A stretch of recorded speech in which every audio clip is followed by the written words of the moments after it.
So Spock took a chance, made a sacrifice, and he saved everybody on the Enterprise.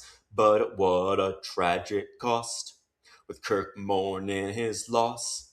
Things really seem to be the end. Spock said to Kirk, I've always been your friend. They shot him on the planet Genesis. Kirk said, Of my friend, I can only say this. Of all the souls I have encountered in my travels, his was the most human. But then there was a Genesis resurrection, a Genesis resurrection. Did you really think they'd let him die? They're not that dumb, and that is why there was a Genesis resurrection, a Genesis resurrection. The crew tries to avoid Christopher Lloyd and save their friend Spock from the altered rock. So Kirk gets a visit from his lost friend's father, who says all they need is to get Spock's Katra. So they gather up his friends like Scotty and McCoy. They try to save Spock, but now he's a boy. So Spock has some awkward finger sex with Savick, but then the planet starts going havoc. David Marcus's calculations were misled, but that doesn't really matter because now he's dead.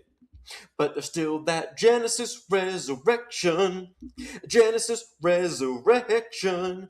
Kirk blows up the Enterprise, turns death into a fighting chance for life. Genesis resurrection.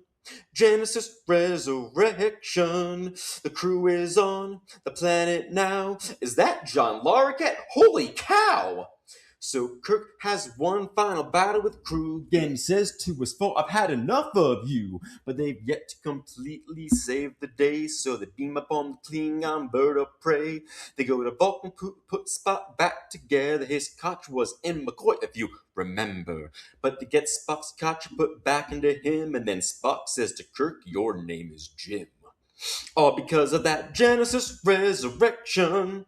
Genesis resurrection. The crew managed to save their friend. Things turned out pretty okay in the end.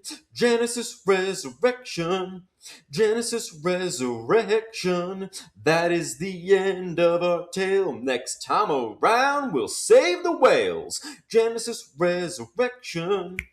Genesis resurrection. Genesis Genesis Resurrection.